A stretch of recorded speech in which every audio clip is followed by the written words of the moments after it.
Praise the Lord.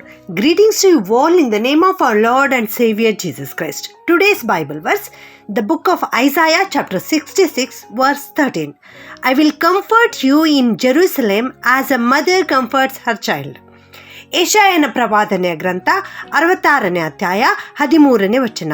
ತಾಯಿ ಮಗನನ್ನು ಸಂತೈಸುವ ಪ್ರಕಾರ ನಾನು ನಿಮ್ಮನ್ನು ಸಂತೈಸುವೆನು, ಯೆರೂಸಲೇಮಿನಲ್ಲೇ ನಿಮಗೆ ದುಃಖ ಶಮನವಾಗುವುದು. ಇವತ್ತು ದೇವರು ನಮಗೆ ಒಂದು ಆಧರಣೆಯ ವಾಕ್ಯವನ್ನು ಕೊಡ್ತಾ ಇದ್ದಾರೆ. ನಿನ್ನೆ ದಿವಸ ದೇವರು ನಮಗೆ ಮಾತನಾಡಿದ್ದಾರೆ. ತಂದೆ ಮಗನನ್ನು ಹೊತ್ತುಕೊಳ್ಳುವ ಹಾಗೆ ನಾನು ನಿಮ್ಮನ್ನು ಹೊತ್ತುಕೊಂಡಿದ್ದೇನು ಎನ್ನುವಂಥ ವಾಕ್ಯವನ್ನು ನಮಗೆ ತಿಳಿಸಿಕೊಟ್ಟಿದ್ದರು. ಇವತ್ತು ದೇವರು ನಮಗೆ ತಿಳಿಸ್ತಾ ಇದ್ದಾರೆ, ಒಬ್ಬ ತಾಯಿಯ ಹಾಗೆ ತಾಯಿ ತನ್ನ ಮಗುವನ್ನು ಯಾವ ರೀತಿಯಲ್ಲಿ ಸಂತೈಸುತ್ತಾಳೋ ಹಾಗೆ ನಾನು ನಿಮ್ಮನ್ನು ಸಂತೈಸುವೆನು ಎಂಬುದಾಗಿ ದೇವರು ಇವತ್ತು ನಮಗೆ ತಿಳಿಸಿಕೊಡ್ತಾ ಇದ್ದಾರೆ. ಪ್ರಿಯರೇ, ಹೌದು, ದೇವರು ನಮ್ಮ ದುಃಖವನ್ನೆಲ್ಲ ಶಮನಗೊಳಿಸ್ತೇನೆ ಎಂಬುದಾಗಿ ಹೇಳ್ತಾ ಇದ್ದಾರೆ. ಒಬ್ಬ ತಾಯಿ ತನ್ನ ಮಗುವನ್ನು ಯಾವ ರೀತಿಯಲ್ಲಿ ನೋಡಿಕೊಳ್ಳುತ್ತಾಳೋ ಹಾಗೆ ನಾನು ನಿಮ್ಮನ್ನು ನೋಡಿಕೊಳ್ಳುತ್ತೇನೆ ಎಂಬುದಾಗಿ ದೇವರು ಇವತ್ತು ನಮಗೆ ಆಧರಣೆಯ ಮಾತನ್ನು ಕೊಡ್ತಾ ಇದ್ದಾರೆ.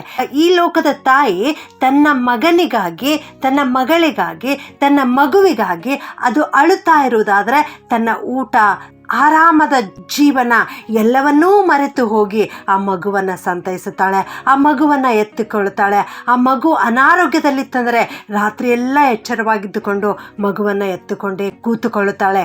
ಹೀಗೆ ಈ ಲೋಕದ ತಾಯಿಯೇ ತನ್ನ ಮಗುವನ್ನು ಇಷ್ಟಾಗಿ ಸಂತೈಸುತ್ತಾಳೆ, ಇಷ್ಟಾಗಿ ಆಧರಿಸುತ್ತಾಳೆ, ಇಷ್ಟಾಗಿ ಪ್ರೀತಿ ತೋರಿಸ್ತಾಳೆ ಅಂದರೆ ನಮ್ಮ ಪರಲೋಕದ ತಂದೆಯೂ ಕೂಡ, ನಮ್ಮ ತಂದೆಯಾದ ದೇವರು ಕೂಡ ಇಲ್ಲಿ ಆ ತಾಯಿಗೆ ಹೋಲಿಸಿ ಹೇಳ್ತಾ ಇದ್ದಾರೆ.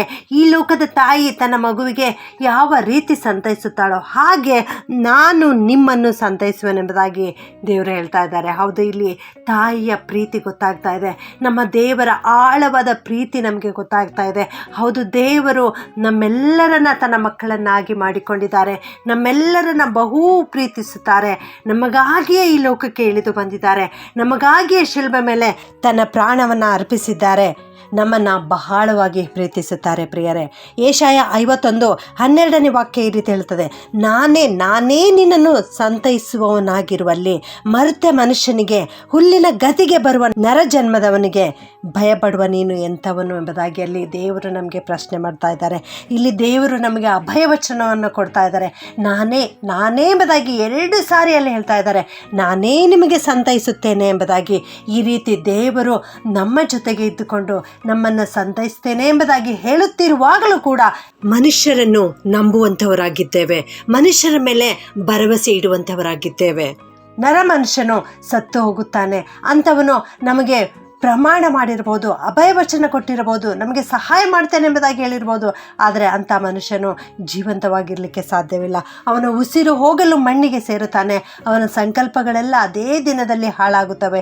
ಇಂಥ ಮನುಷ್ಯರನ್ನು ನಾವು ನಂಬುವುದು ಬೇಡ, ತಂದೆಯಾದ ದೇವರನ್ನು ನಾವು ನಂಬಬೇಕೆಂಬುದಾಗಿ ಇಲ್ಲಿ ದೇವರು ನಮಗೆ ತಿಳಿಸಿಕೊಡ್ತಾ ಇದ್ದಾರೆ. ಪ್ರಿಯರೇ, ಕೀರ್ತನೆ 118 8 ಮತ್ತು 9ನೇ ವಾಕ್ಯದಲ್ಲಿ ನಾವು ನೋಡ್ತೇವೆ, ಮನುಷ್ಯರಲ್ಲಿ ಭರವಸೆ ಬಿಡುವುದಕ್ಕಿಂತ ಯೆಹೋವನನ್ನು ಆಶ್ರಯಿಸುವುದು ಒಳ್ಳೆಯದು, ಪ್ರಭುಗಳಲ್ಲಿ ಭರವಸೆ ಬಿಡುವುದಕ್ಕಿಂತ ಯೆಹೋವನನ್ನು ಆಶ್ರಯಿಸುವುದು ಒಳ್ಳೆಯದು ಎಂಬುದಾಗಿ. ಹೌದು, ನಾವು ಮನುಷ್ಯರ ಮೇಲೆ ಭರವಸೆ ಇಡುತ್ತೇವೆ, ಪ್ರಭುಗಳು, ಅರಸರು, ಅಧಿಕಾರಿಗಳ ಮೇಲೆ ಭರವಸೆ ಇಡುತ್ತೇವೆ.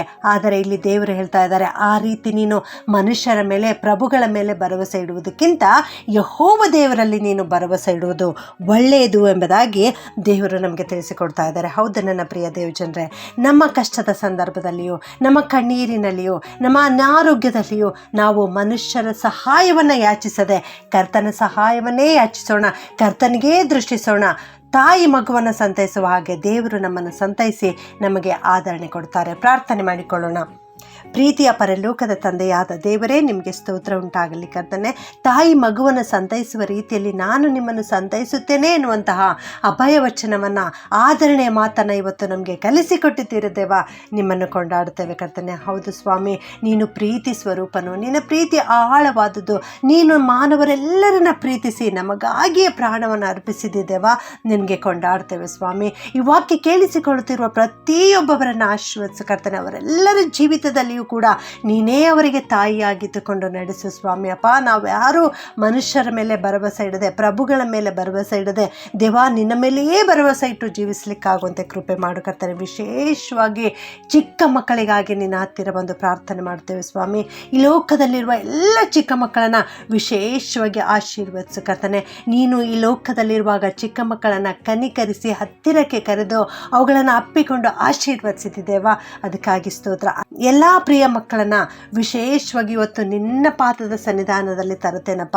ಇವರೆಲ್ಲರ ಮೇಲೆ ನಿನ್ನ ಹಸ್ತವನ್ನಿಟ್ಟು ಇವರನ್ನು ಆಶೀರ್ವದಿಸು. ಇವರು ದೇಶದ ಆಸ್ತಿ ಆಗಿದ್ದಾರೆ ಕರ್ತನೆ. ಇವರನ್ನು ಆಶೀರ್ವದಿಸು. ಇವರ ಭವಿಷ್ಯತ್ತನ್ನು ರೂಪಿಸು ಕರ್ತನೆ. ಇವರ ಜೊತೆಗೆ ನೀನಿರು ಕರ್ತನೆ. ಇವರ ವಿದ್ಯಾಭ್ಯಾಸದಲ್ಲಿ ನೀನು ಸಹಾಯ ಮಾಡು.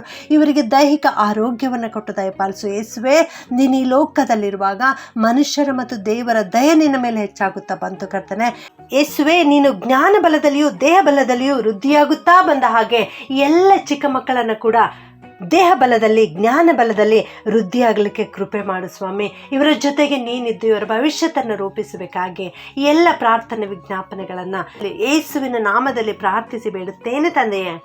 ಆಮೆನ್.